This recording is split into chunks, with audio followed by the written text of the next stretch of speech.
ఉన్నాం ఇక్కడ. ఎందుకంటే విద్యార్థులు అందరం కూడా దాని గురించే వెయిట్ చేసుకొని బుక్కులు చదువుకొని బుక్కులు తింపి నిలబడ్డాం. 2 సంవత్సరాల నుంచి ఉన్న పాత నోటిఫికేషన్ ఫిల్ఫిల్ చేస్తారు కానీ కొత్త నోటిఫికేషన్ ఇప్పటిదాకా తీసిన చరిత్ర లేదు. అంటే పొద్దున ఏమన్నారంటే ఇక్కడికి వచ్చి మాకు మైకులు ఇస్తారు, మీరు కూడా మాట్లాడడానికి ఒక ఛాన్స్ ఉంటుంది అని అంటే ముందు వరుసలో పోయి కూర్చొని ప్రయత్నించాం. కానీ వాళ్ళు మమ్మల్ని చూసుడు కానీ చూడలేరు. మమ్మల్ని బ్యారికేడ్లు పెట్టి ఇదేదో మేము బందోబస్తు లేకుండా వచ్చి వస్తానని అన్నాడు 9వ తారీఖు రోజు. కానీ బందోబస్తు వచ్చి ఇంత కంచెలు పెట్టుకొని కూర్చొని మాట్లాడి పోయిండు.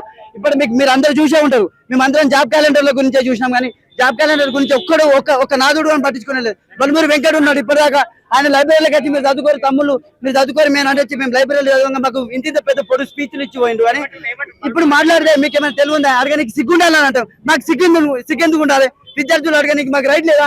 మా జాబుల గురించి 60,000 వాళ్ళు నోటిఫికేషన్ ఇచ్చిందేమో డిఎస్ ఒకటి తీసారు. అన్ని పాతలు బీఆర్ఎస్ గవర్నమెంట్ ఉన్నాయే వీళ్ళు పూర్తి చేస్తారు. కొత్తగా వీళ్ళు పెట్టింది ఏమున్నది? ఈ రోజు వచ్చేమైనా చేసి పోతా అంటే మాకు జాబుల గురించి కదా కావాల్సింది.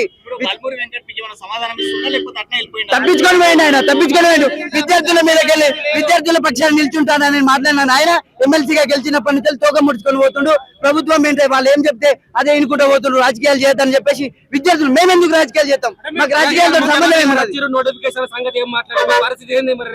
అదే మేము ఇప్పుడు రేపటి నుంచి మళ్ళీ ఏ బుక్ ముట్టాలి? మాకు అయోమయం స్థితిలో ఉన్నది. ఇప్పుడు ప్రతిపక్షం ఎవరు ఉంటారు? మేము ఏ జెండా మోసినా మేము ఏమంటాం? మేము ఏదో ఊర్ల నుంచి వెళ్ళి చదువుకోనికి వచ్చినాం.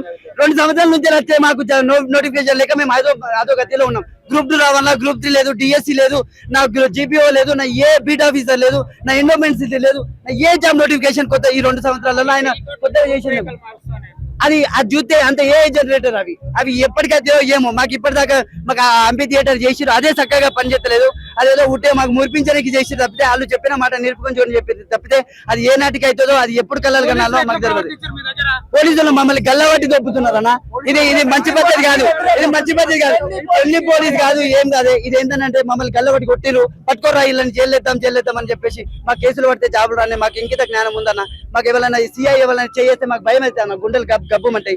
ఎందుకంటే మాకు తెలుసు అది ఏంటంటే అన్న ఒక్కటేందంటే పోలీసు వాళ్ళు కూడా వ్యవహరించేది కరెక్ట్ లేదు. ఎందుకంటే విద్యార్థులకు అడిగే అధికారం ఉన్నది, అధికారాన్ని కూడా నొక్కేస్తున్నారు. మీరు ఎందుకు అడిగేది? మీకు ఏమైనా సిగ్గుందా అని అడగనికి? మీకు సిగ్గు ఉండాలి అని అడగనికి అని అంటారు. మాకు ఎందుకు సిగ్గు ఉండాలన్నా? మాకు ఆవేదన ఉండదా? మాకు జాబులు వస్తలేవు, మేము జాబులు రాసుకొని మా ఇంట్లో మేము డెవలప్ చేసుకోవాలని మాకు లేదా?